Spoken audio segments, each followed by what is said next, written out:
इस केक को बनाने के लिए ना ही आपको अवन की जरूरत है ना ही पतीले की जरूरत है। आप इस तरह पैन के अंदर इस केक को बना सकते हैं। वनीला फ्लेवर के साथ आपको ये मैंगो केक की रेसिपी बहुत पसंद आएगी। एक बर्तन में डाल देते हैं 1 रूम टेम्परेचर अंडा। टेबलस्पून में चीज आपके साथ शेयर करने जा रही हूँ। 7 टेबलस्पून रूम टेम्परेचर दूध, 6 टेबलस्पून चीनी, 3.5 टेबलस्पून तेल। बीटर के साथ अपनी सारी चीजों को 1 मिनट के लिए अच्छी तरह से मिक्स कर देना। 13 टेबलस्पून मैदा डाल देते हैं लेवल करके। आधा tablespoon baking powder, 1/3 teaspoon vanilla flavour powder. मजीद इसको 1 से 2 मिनट के लिए बीटर के साथ अच्छी तरह से मिक्स कर देते हैं। एक बार बैटर को स्पैचुला के साथ मिक्स कर देते हैं ताकि अगर कोई चीज ड्राई रह गई है तो वो भी अच्छी तरह से मिक्स हो जाए। इस बैटर को 3 हिस्सों में तकसीम कर देते हैं। 138 ग्राम से 140 ग्राम के बीच में आपने एक रेमिकन के अंदर बैटर डिवाइड कर देना है। इस तरह आपके 3 रेमिकन तैयार हो जाएंगे। नॉन स्टिक पैन को आपने मक्खन के साथ ग्रीस कर लेना है। अगर आप चाहें तो ऐसे भी बैटर डाल सकते हैं, पर बेहतर है कि इस तरह इसके अंदर बेकिंग पेपर सेट करते हैं। इस तरह केक की लेयर को निकालने में आसानी रहेगी। सारा बैटर इसके अंदर डाल देते हैं। अच्छी तरह से इस तरह करते हुए फैला देंगे और फिर थोड़ा सा हाथ के ऊपर उछालेंगे ताकि इसके अंदर जितने भी एयर बबल्स हैं वो निकल जाएं। इसको मीडियम हीट पर रख देते हैं। मीडियम से हल्की आंच पे 10 से 12 मिनट के लिए कवर करके। तकरीबन 10 मिनट हुए हैं। केक अच्छी तरह से पक चुका है।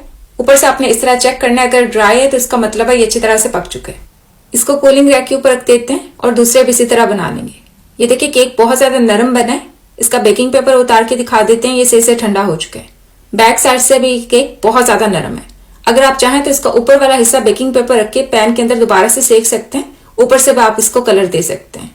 ये इस तरह भी केक बहुत अच्छी तरह से अंदर तक पक जाते हैं। मैंगो ग्लेज के लिए मेरे पास है एक 380 ग्राम का आम। इसका छिलका उतार देते हैं। आप कोई सा भी सीजनल फ्रूट इस्तेमाल कर सकते हैं। अगर आपके पास स्ट्रॉबेरीज हैं तो आप स्ट्रॉबेरी के साथ केक बना सकते हैं। गुठली के ऊपर जितना भी मैंगो था इसको निकाल दिए। इसको डाल देते हैं ब्लेंडर के अंदर। साथ ही मिठास के लिए डाल देंगे 1/4 कप चीनी। 3 टेबलस्पून पानी डाल देते हैं और ब्लेंडर का ढक्कन बंद करके इसको अच्छी तरह से ब्लेंड करके प्यूरी बना लेंगे। प्यूरी अच्छी से तैयार हो चुकी है। इसको निकाल के डाल देते हैं नॉन स्टिक पैन के अंदर। सारे इसमें से निकाल देंगे, जाया नहीं करेंगे। इसको रख देते हैं मीडियम से हाई हीट पर पकने के लिए तकरीबन 5 मिनट के लिए। बीच में आपने मिक्स करते रहना है ताकि ये नीचे लगे ना। थोड़ी देर में इसका कलर चेंज हो चुका है। अब इसका फ्लेम ऑफ कर देते हैं। हमें इससे ज्यादा ये गाढ़ी नहीं चाहिए तो इसी टाइम पे फ्लेम ऑफ करते हैं। इस तरह थोड़ी देर के लिए मिक्स कर देंगे ताकि ये सही से ठंडी हो जाए। ठंडा करने के बाद आपने इस तरह इसको छन्नी में डाल देना है और अच्छी तरह से प्रेस करते हुए इसको छान लेंगे।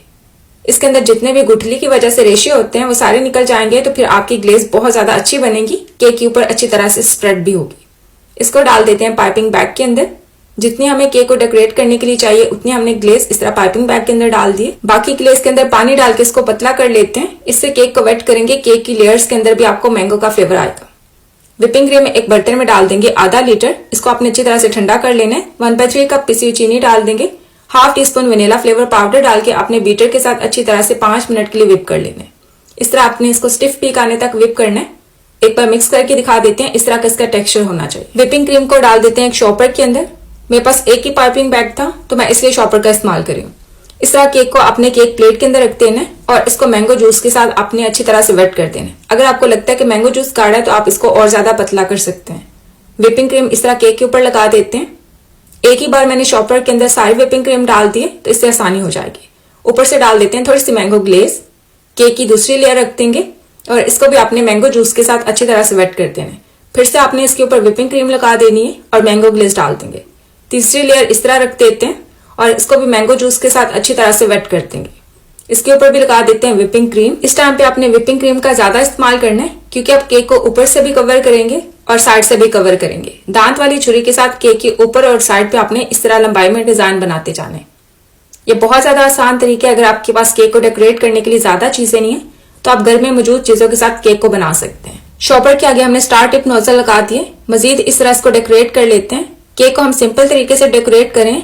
स्टिफ पीक आने तक विपिंग क्रीम को अगर आप अच्छी तरह से विप करते हैं तो डिजाइन बहुत अच्छा बनेगा। विपिंग क्रीम के साथ इस तरह मैंगो ग्लेज के साथ लाइनें बना दी हैं और थोड़ी सी लाइनें इस तरह नीचे की ओर खींच देंगे। इससे केक पे प्यारी सी लुक आएगी। और इसी ग्लेज के साथ मैं इसके दरमियान में लिख रही हूँ कायनात। आप इसकी जगह चॉकलेट का इस्तेमाल करते हुए हैप्पी बर्थडे, हैप्पी एनिवर्सरी या फिर किसी का भी नाम लिख सकते हैं। व्हिपिंग क्रीम के ऊपर इसी ग्लेज के साथ छोटे छोटे से डॉट्स बना देते हैं। अगर आपके पास रेड चेरीज मौजूद हैं तो आपने उनका इस्तेमाल करना है, उससे केक की लुक और ज्यादा प्यारी आएगी। कट करने से पहले केक को आपने आधे घंटे के लिए फ्रिज में रख देना है ताकि ये सही से सेट हो जाए, व्हिपिंग क्रीम अपनी जगह पे बैठ जाए। फिर आप इस तरह इसकी कटिंग करके इसको सर्व कर सकते हैं। अब इसकी कटिंग करके दिखा देते हैं ताकि इसके अंदर की जो 3 लेयर्स हमने तैयार किए हैं वो आपको सही से नजर आ जाए। ये देखें, इस तरह आपका मैंगो केक बहुत ज्यादा मजेदार बनेगा। ये फुली लोडेड है मैंगो फ्लेवर के साथ। आप मैंगो की जगह पाइनएप्पल का इस्तेमाल कर सकते हैं, स्ट्रॉबेरीज का इस्तेमाल कर सकते हैं और चॉकलेट का भी इस्तेमाल कर सकते हैं। आप इस तरह बगैर अवन के केक बनाएं और अपना फीडबैक मेरे साथ जरूर शेयर करें। अपना ख्याल रखें। अल्लाह हाफिज।